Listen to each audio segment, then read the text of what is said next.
times did you loop your voice for the percussion of that? Because I kept getting lost in like how many, like I didn't know where I was anymore. I thought I had it. I was following along with the and all that, and then at some point I was like, I don't know anymore. Like, do you have a, how many layers goes into that for you? So there were 4 layers. 4 layers in the percussion. Okay. And so the way that looper works is I have 5 tracks. I can obviously layer like infinitely on top of one track. But the issue is, if whatever I record in one track, if I want to take that out, then I take the whole thing out. So if I want kick and snare separately, where if I want to take out the snare and just have a kick, I can't do kick snare in the same track. Gotcha. So I'd have to just do instead of. Because once you've got that, that's that. Then you could add as much as you want onto that. You just can't go backwards from there. Okay, cool. Yeah, I'm very intrigued by the amount of layering. And just if you explain it all to us. I was I was watching closely, but I was also dancing, so I need some explanation on what's going on. It's kind of become formulaic over the years, whereby there's 2 directions that I start. It's either starting with a bass line or a chord progression on piano, or it's starting with a kick and a snare, basically. Sometimes just a kick. I'm a kick guy myself. Yeah, I like the kick too. A lot of the songs I have is just that steady, it's gotten into that. But what you see a lot of loopers do is they do really short loops. And there's nothing wrong with that, and there are a lot of loopers who make that work really well. For me, I've found that the way I am writing and creating songs, it allows me to have more dynamics in there when I'm playing. If I have done like 16 measures, I was gonna say, done like keep like a going the whole time, but then like mix it up like. And I noticed that.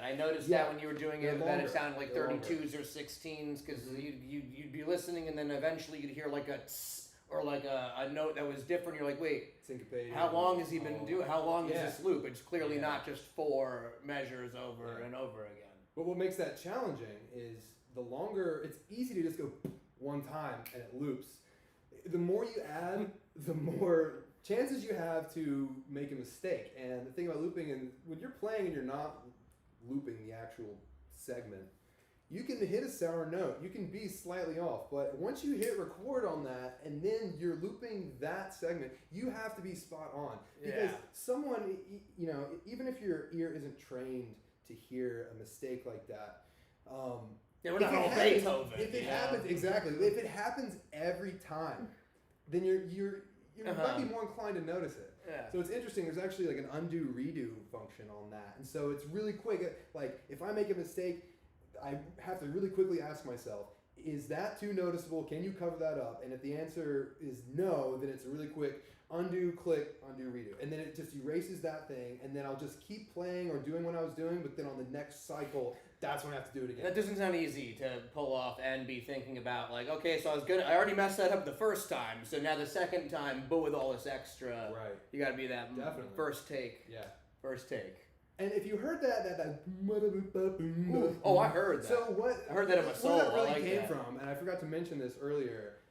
I think this was before. This actually inspired me to look into more advanced loopers. Was I saw Reggie Watts' "Why Shit So Crazy" special on Netflix, and I was like, "What in the hell is this?" I was like, "Who is this guy?" So he is hands down my biggest influence in terms of looping. He's a phenomenal entertainer, phenomenal looper, and his vocal range is fantastic. And that type of thing, like I really love doing that, but it's difficult, and I don't do that as much as I should. But like even that, it's like the more you do it, the better you get. So since my style of making music has kind of gone in a little bit of a different direction, I'm not able to completely like nail that on the spot as I can some other stuff. But it's funny how when it's the whole principle of dance like no one's watching totally happens as a musician. When you play I always dance like no one's watching. Okay, but when you're playing, it's like I'll be doing something and I'm like, this is hot. I'm like, this is fuego right now. I'm like, what? I'm like, oh, I gotta capture this right now. And then I'll like keep it going. And then I'll set up the phone. I'll start recording. And then I'm like, all right, now go right back into that.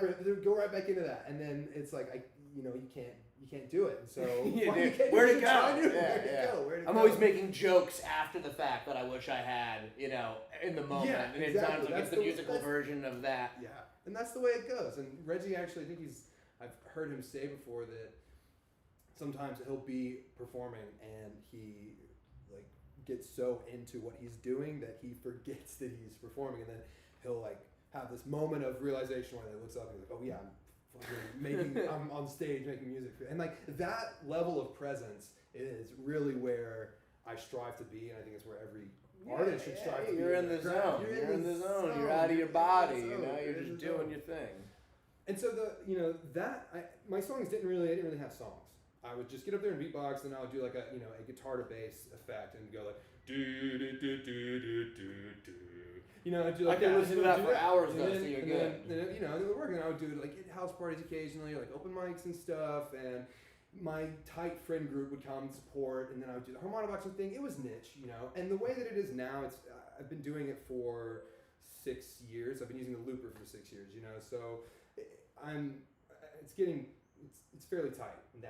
Yeah. At the time, you have to remember, it was rough. It was rigid. I'm not ashamed to say that a lot of it probably sucked. And my Facebook memories is a beautiful thing. So it'll be like 6 years ago today, you posted this, and I listened to it, and I'm like, it's a little rough. I'm like, it's still kind of hot. It's still pretty cool. Well, it's a little raw. rough, You just gotta mold it out. Exactly. And so again, it comes back to just doing it a lot.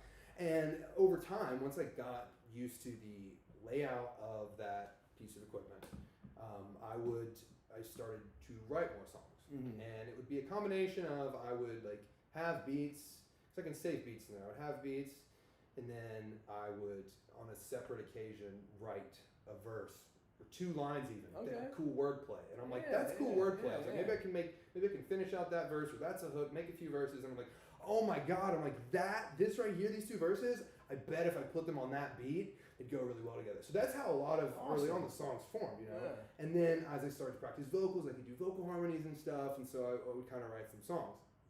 And then what ended up happening is one of my really good friends, Connell, who's a fantastic bass player, and he came to me and we started playing together. And he's like, hey, like what if I played bass on your songs and you don't have the bass line, the live band, and then you make the beats and you sing the lyrics and you do that, but then I'll play bass. Love it, let's do it. So he kind of came on, and I would take out looping any bass at all, and he would just play it live. And that continued for a while. And at some point, I think it was in like the fall of like 2016, he was like, have you ever thought about playing keyboard? He's like, I really think that keyboard would go really well with what you're doing, and it would open you up in so many ways because you have all these different types of sounds you can use. Yeah. And it would just kind of fit. And so he let me borrow his keyboard. Nice. And good friend. Fantastic friend. And I started messing around. I didn't do anything serious. I would just play around. I didn't look up theory, technique, anything like that until January 2017. I was like, I'm going to buy myself a keyboard. So I bought this. I must say, I'm in love with your timestamps on things, and I envy that about my own life. And I'm like, God, a month in a year? You're killing it. Pivotal times. And also, I've been thinking about it in reference to this. I'm like, when did all of that happen? And I also keep track of how long I've been playing anyways. That's great. That's great, man. So 2017. Yeah, it started 2017. I bought a keyboard for myself. It was an unweighted, like $300 Casio, whatever. Which, by the way, for anyone who wants to learn keyboard, piano, just start with weighted. It's so much better. Anyway, so I got that. Weighted, yeah. Don't wait. Go weighted. Excellent. So I went to YouTube and I looked up, technique for beginner piano players. And so I got posture, tried to get posture right, finger placement, all of that stuff, the basics. And then it was like, what makes a major scale, and I basically just started with A, and I would sit there and I would just practice going from A up to G and all the scales, majors and then minors, and I began to do that religiously to the point where here's where I was at. I knew that if I was coming into this at the time that I was coming into it, that because really the reason why I really stuck with that is because I had this glimmer of, you might be able to do this professionally. Yeah. You might be onto something. Hard work, dedication, But it wasn't lost on me that I was 22 years old and had just graduated, and I was, in essence, I was like, you got some catching up to do. So I just really, I almost to the point of, I had like wrist pain and hand pain, and like it was brutal for a while because I just kept doing it. And like I was like, no, like play through the pain, which I don't know if I would redo. If that got me where I am now, I would do it again. Yeah. But if I could have achieved that same thing just by more conscious, intentional playing, you do it how you do it. I would do that. You do it how you do it. Exactly. Exactly. It's the mini. And it's never too late to, especially in your 20s, to pick up something. Exactly. No. Honestly, I think if at any other time in my life, if I had tried to pick it up, it wouldn't have worked. Like I said earlier, there were times when I sat down at a piano and I was like, "This is cool, but nope, not for me." Yeah. So, but finally, I got over that, and I saw what potential was there with the way that I was making music. And it's kind of funny because the more I stuck with it, and then I got to this place where I could play around on some chords and stuff. And so the natural tendency was to stray away from rudiments and stuff, and that ultimately is something that now my relationship with playing, I have gone back to. And it's really nice because it's always this combination of like, oh, I can play songs now. I can play with people now. He's a cocky kid now. Exactly. Hey, I can do a little something here. Yeah, exactly. But ultimately, when I added keys, I was still beatboxing for a while. And in my looper, it's really cool because I can go back and listen to like tracks that I made like 5-6 years ago, and it's so cool. Sweet. And over time, there's maybe a few left in there because they've been replaced. But what was happening was I was beatboxing a bass and a kick and percussion. I was beatboxing the beat, and then I would have, a fucking sound engine with bass lines and electric keyboards and, piano and synths and all this stuff. And you had this top section that was really full, super vibrant and full, like heavy. I'm like, wow, this is like the makings of the parts of the song. And then you have this like, and it was like, there's a disconnect here. This bass being beatboxing no longer matches. Gotcha. Sitting on top of it. Back to the mat. I'm like, okay, yeah, exactly. And I started using the different drum envelopes on the keyboard, and that was and continues to be a challenging component of it. But instead of, it was all the same format and how I was building songs, but instead of beatboxing, it was making beats more like an MPC, with the keys.